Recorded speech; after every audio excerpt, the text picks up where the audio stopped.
welcome to tonight's whiskey review, which I am dubbing the sore throat review because I got a little bit of a sore throat. I think it's from acid reflux or something. It's like right here. It's not affecting my sense of taste. It's probably going to make drinking this a little bit painful, but hey, gotta play through the pain. And what a wonderful pain it's going to be. Why? Because what we are reviewing tonight is Glenfiddich 12-year.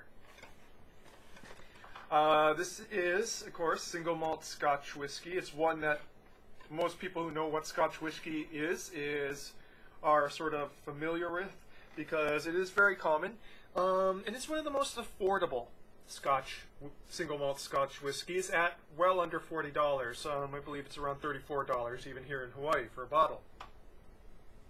So let's read the label, shall we? Married for ultimate complexity. After being matured in the finest Oloroso sherry and bourbon casks for at least 12 years, our whiskey is married in oak tunes by Brian Kinsman, our innovative malt master, to give it an unrivaled harmony, complexity, and depth. The Glenfiddich 12-year-old is the perfect example of our Speyside signature style, one that has made us the world's most awarded single malt. A smooth and beautiful balanced nose complemented by refreshingly rich and complex notes of fresh pear and subtle oak. Family run since 1887. William Grant, our founder, hand-built our distillery with the help of his family in 1887, naming it Glenfiddich, Gaelic for Valley of the Deer, which I'm probably mispronouncing here. He also established our signature style, taking a high cut point from his small stills, a tradition his family still continues 5 generations later. Today, our stag symbol represents William's pioneering spirit. And a bunch of stuff about their website, but that's okay, we don't need to read that. So, this is Speyside, obviously. 40% ABV, that's 80 proof. You can see I got a little bit of a sore throat. Thankfully, not wrecking anything in my tasting area. So, what are we going to be doing to taste this? Well, we're going to be having it straight or neat, and we're also going to be having it on a rock, which is something I've never done in a review before. But in sort of pre-drinking this for the review, I found that this Scotch is like the first one that I've ever had. It's really, having it chilled on a rock really brings out something different and new. So let's get to this, shall we?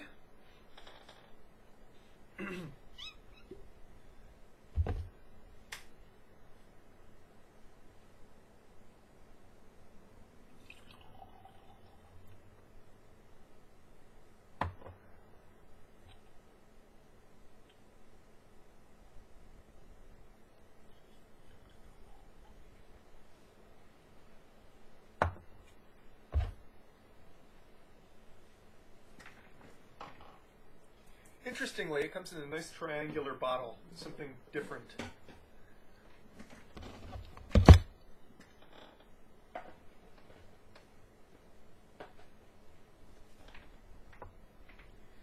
Coloration-wise, a nice golden yellow, very even golden yellow.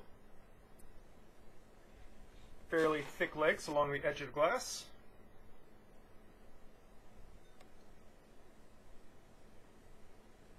Pears, honey.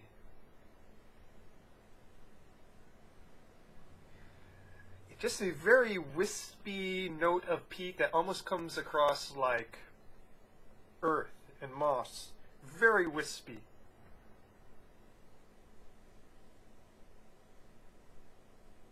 Some wood.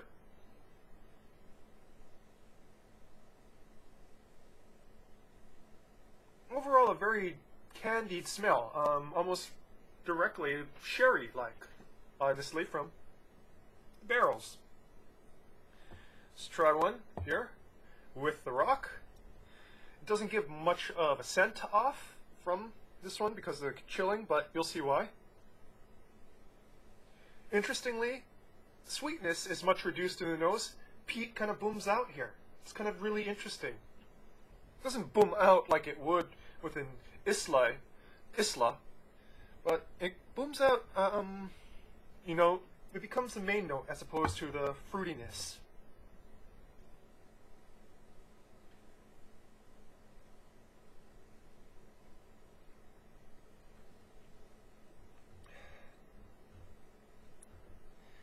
Velvety smooth, very oily on the palate, really coats the tongue.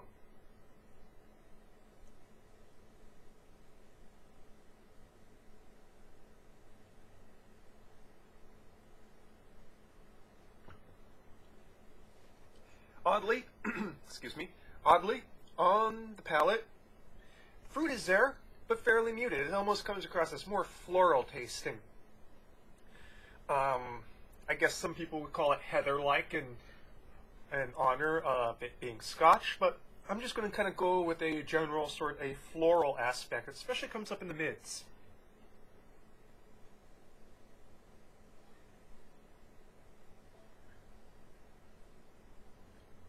Sweetness is definitely up front at the most, but sort of subtly continues on through the rest into the finish.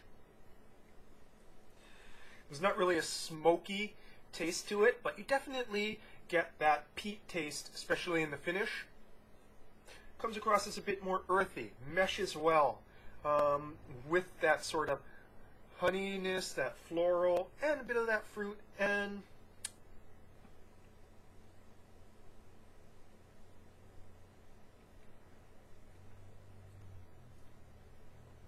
definite charred oak notes that come up in the front and in the finish, kind of underneath that. Not very distinct, it all kind of blends together.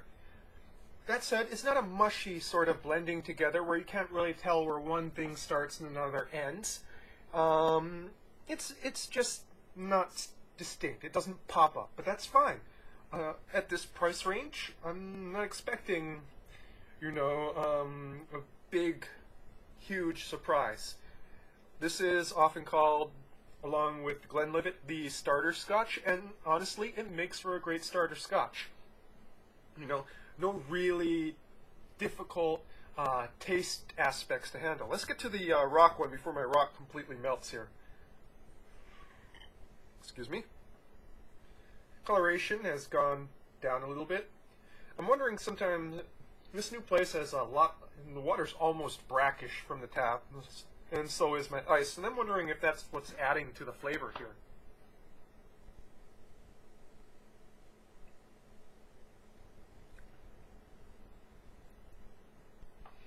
And here's where it comes really interesting. Chilled. You know? What happens? It doesn't get more, honestly, even though this ice is mostly melted, it doesn't get more watery tasting. And I'm guessing that has to do a lot with the, you know, oily intensity of the original. Is that with this rock melting, still full tasting, but very different full tasting.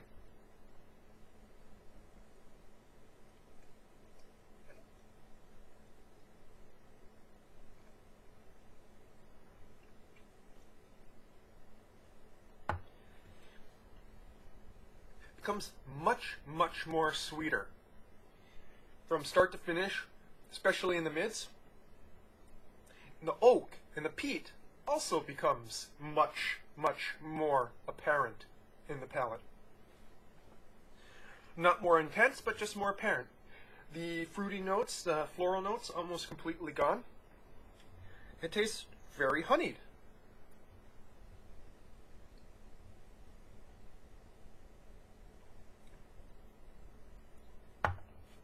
Honestly, with the ice, with that melted water, the smoke in the peat, you know, kind of peeks its head out, whereas in the straight, it's not really there.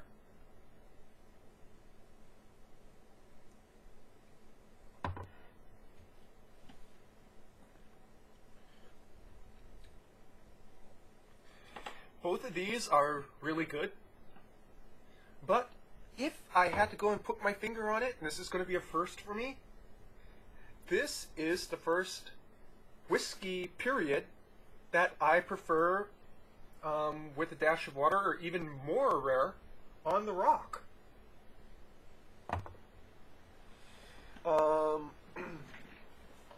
So there's a first time for everything, and this is obviously the first time. It's great straight though. It's great neat, you know.